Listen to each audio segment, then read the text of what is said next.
So, Coach, I mean, it seems like, at least for us, the offseason in football and basketball fly by. Does it feel the same way when it's your job? Yeah, no, it really flies by because there's not many off days in the off season anymore.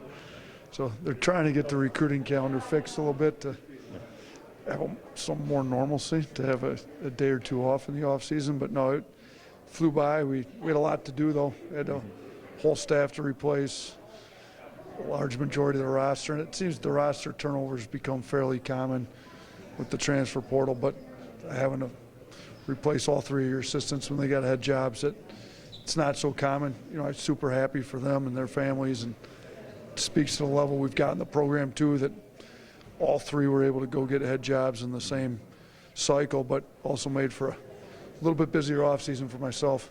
Yeah, there's no doubt, but I would imagine at a program like you've built at Alabama, the line kind of started at the door. I imagine you got a lot of interesting applicants for those jobs that probably had to verify that you're doing it the right way.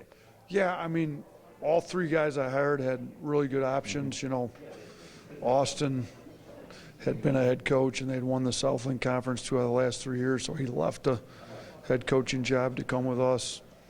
You know, Ryan Pannone had a multi-year contract in the NBA as an assistant and left that to come on board, and then Preston had multiple opportunities as well as one of the best recruiters in the country. So, you know, they all had to vet us out to make sure it was something they wanted to get into, and they're all really good, and it was a program they wanted to become a part of, and we're going to try to continue winning like we've been winning in the past. I think they brought some new ideas. You know, it's just they're different, and they're really good in their own ways, and I think we can continue winning at a high level with them.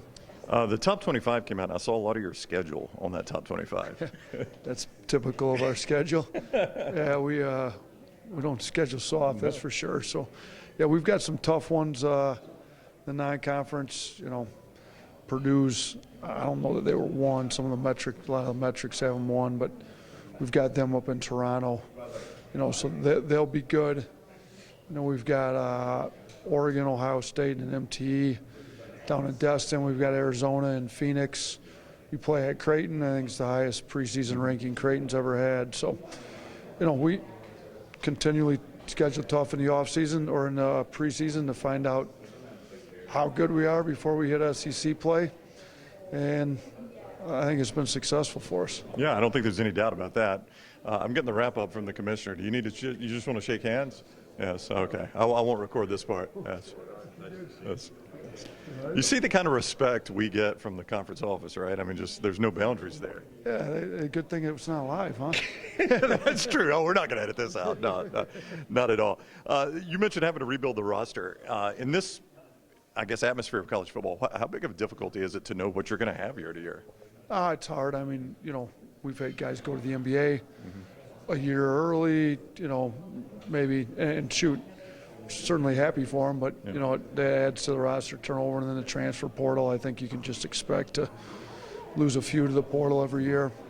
So, you know, with Brandon, Clowney, Charles all going to the NBA, get some, you know, Noah Gurley, Don Welch graduate, a couple more hit the portal, and all of a sudden you got to replace 75% of your roster. But it seems like that's become, you know, a lot more common than not, especially with the success we've had in placing guys in the NBA. So, you know, if we continue to have the success we've had, if guys go into the NBA, we'll keep turning the roster over and trying to find replacements that'll go to the NBA. How important is it, though, to have a guy like Ryan Pannone, who's coached in the NBA, to do that in recruiting? Yeah, I think it helps. You know, Charlie had been in the NBA before. You know, he was able to provide an NBA expertise. You know, Ryan's in the NBA. He's, you know, players we recruit want to play in the NBA, and I think it certainly helps. You know, they're able to be coached by somebody that's been in that league. They got stories to give them. They've got a style of play to help us coach that we like to play that helps them get to the NBA. So that's a big deal.